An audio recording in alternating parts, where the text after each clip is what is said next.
feel. Why would you say that?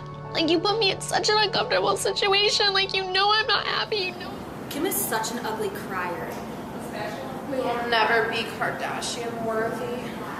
The elaboration likelihood model, or ELM's purpose, is to predict how an individual will receive and process persuasive messages. This has several main components to its structure. One can process the information on many different levels of cognizance. 2, thought determines how important the consequential attitude will be. And 3, there is a central and peripheral route, and these can affect the degree of thought put into the message through a biased decision or quick judgment. Fabergé and Priester said that increased accessibility was associated with greater elaboration through their research. In order to study this theory in action, we will be taking a look at Austin's campaign commercial. We will observe how each consumer reacts to the persuasive messages in his campaign. Oh, hi!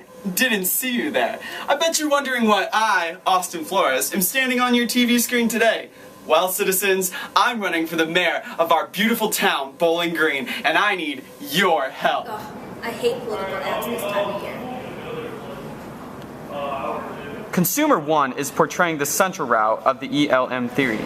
The central route is used when an individual has a high-stake interest in the topic being discussed. This follows with the motivation an individual needs to engage in cognitive thinking in order to think about the message. Let's take a look at how Consumer 1 begins to process the message from Austin. As you know, I'm a very prominent figure in our town, and I would like to continue being present. Everyone knows me, and therefore I should be in charge.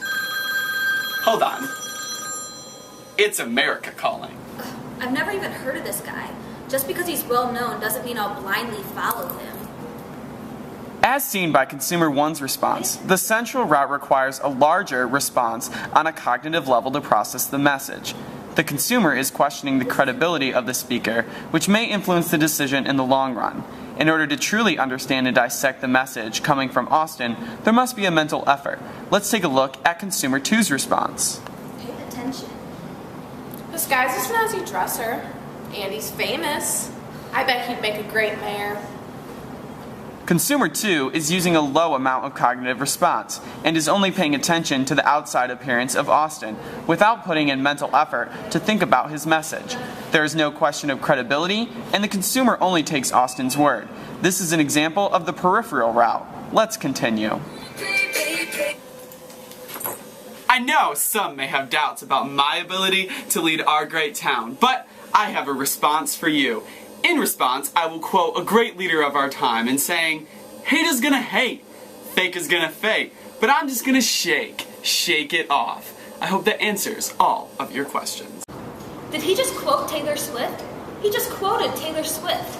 He didn't even tell us why he would be a good leader. I'm not so sure he'd be a great candidate for mayor. His logic seems very faulty so far. I need to investigate this Austin Flores further. Consumer 1 just demonstrated another part of the central route in that they enacted message elaboration. When a red flag was raised in the mind of Consumer 1, that gave them motivation to think harder about the consequences that could arise from electing Austin. This has caused the elaboration level to rise, and in turn, the cognition level as well. Wow. He's right. Taylor Swift is a leader of our time. I love Taylor Swift. Therefore, I love Austin Flores. Flores for mayor! Consumer 2 has shown an example of a situation that has biased the message elaboration. The variable being Consumer 2's admiration for the pop singer Taylor Swift has clouded the information from being processed at a higher degree.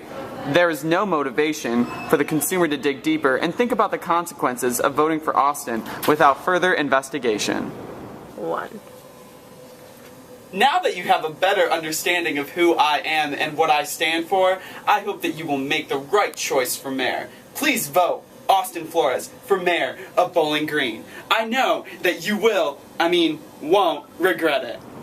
Now that we have seen the whole commercial, it is time to see how this campaign will end. The final component I would like to discuss concerning the elaboration likelihood model are the results that ELM predicts for central route and the opposite peripheral. For our purposes, let's say that there is a swing voter. Consumer will be voting against Austin, whereas Consumer 2 will be voting in favor of Austin. Research done by Parkley and Hahn shows that people who were low involved in purchasing a product online paid attention to the quantity and length of consumer reviews rather than the quality information sought by highly involved consumers on the central route. This can be seen here as consumer 1 engages in the central route based on the ad, and therefore the results tend to be long-lasting and satisfying. Consumer 1 did more research into the campaign and therefore decides to vote for someone else. On the other hand, when engaging in the peripheral route, the results tend to be temporary and shaky. Consumer 2 did not spend much time making a decision on who they will vote for in the mayoral race.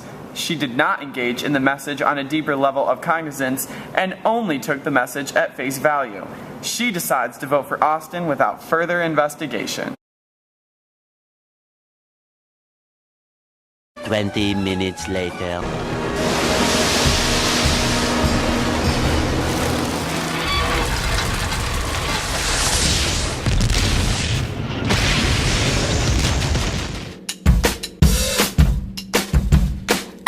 Too late, got nothing